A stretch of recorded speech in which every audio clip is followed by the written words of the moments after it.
Hey Hunters, my name is BD Boy and welcome to this video.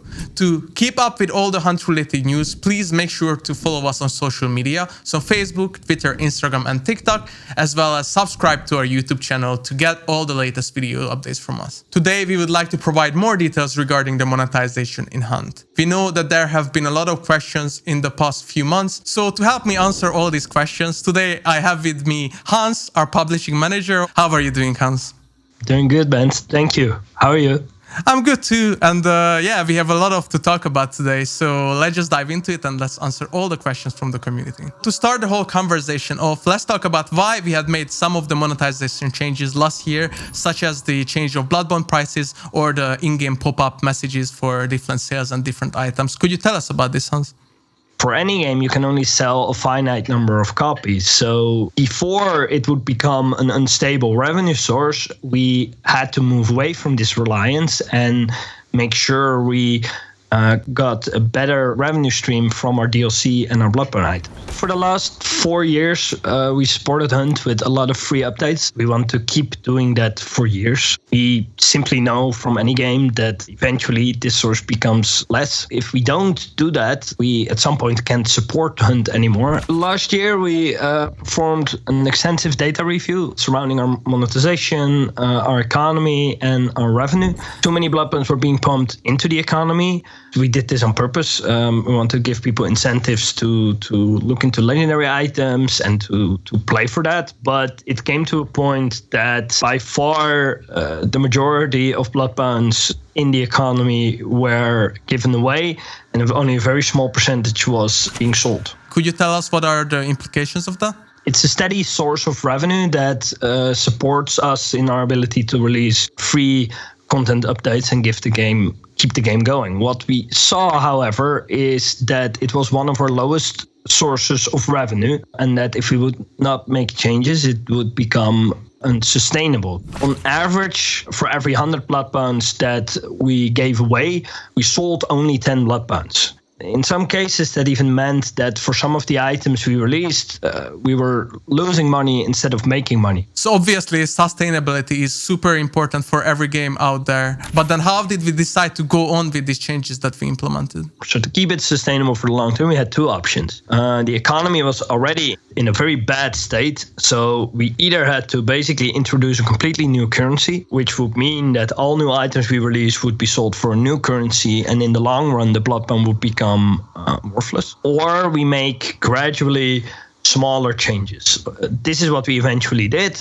We increased some of the prices. We introduced the pop-up. We did a couple of other things. We knew this would cause some negativity. That is understandable. We don't like doing this, but we felt that this was a better way because it kept the player choice there. We like to give our players options to play, options to pay, options to save up for certain things. And if we kept the value for the Bloodborne there, we knew the player choice remained there, and we knew that in the long run that would have been the better option, and that's why we choose for that one. Players also noticed that event prices changed. So could you tell us about why we did those? Data review was also looking at what was the return on investment we got from specific feature or content releases we did. And the events are obviously a huge part of that. What we saw is that we needed to do more to increase the return on investment on our event, to keep doing events, but also to be able to do the changes within the event the players wanted. We had to offer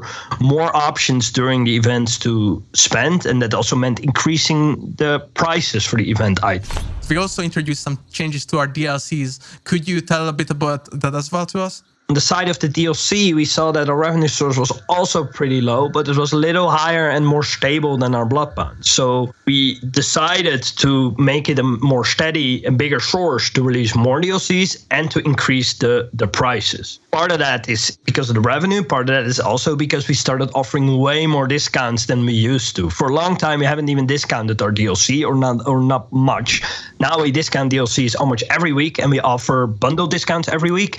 This costs a little bit of revenue. To compensate for that, we increased the price a bit. However, we also added an item to make the package overall a little bit stronger. In the past, you basically had to buy a package, an expensive package at that particular moment or not. Now we say We use the complete the set tool from Steam. So if you own already 2 of the bundle, you still get profit from your discount. We created regular sales for the Bloodbound items and multiple flash sales per week to make the Bloodbound items always available for a low price as well. We create a weekly hidden legendary offer for 48 Bloodbounds. When we introduced quest system, people can earn Bloodbounds in there. A weekly bonus in the first bounty extraction offers Bloodbounds. And there are chances to grant both legendary items and Bloodbound items through the Dark Tribute. This is also something we want to keep doing in the future. So where we might need to balance something on some point, we also want to give something back. Again, for us, it's about giving multiple options to come to the same result, where in the past you had to play. Basically, you had to win or perform well, and then you have your Bloodbounds. And now there are more routes to the same amount of Bloodbounds. Will there be anything else that will benefit the players that we are planning to add in the future? One thing we will add soon is the black market, which is basically another avenue for them to get items in a certain time window. Another thing we want to do is there are still some Bloodbound costs attached to gameplay aspects. We want to remove those. We're talking about the trade respec, the weapon cleaning, the health respec. Those we want to remove from Bloodbounds and turn into $100. This is a work in progress because, as we discussed, the economy is a delicate balance, and we need to keep that delicate balance. But it is definitely on our roadmap to make that change. We will keep looking for ways to add more Bloodbound rewards in multiple places. Again, it will be hopefully in places that are a little bit different than what we're used to give a little bit more variety in how you can earn them. How is the balance of the economy right now after all these implementations? So we're in a better spot, but we still have some way to go. Does that mean that we are going to be adding more monetization in the future? One thing we will do is we'll experiment here and there during our events. Because our events are temporary, they are a nice experimentation ground for both gameplay and monetization. Bloodbound income comes, of course, from cosmetics, as it should be, but we only have hunters and weapons. So one thing we're looking at is adding other cosmetic options beyond that to give players a little bit more choice in that aspect as well. It's great to hear that we are still experimenting with things, and I'm especially excited for new cosmetic options. That's always very fun. But we know that monetization is always a very sensitive and mostly negative topic in the community, and a lot of people are unhappy with these changes. What would you say to those players?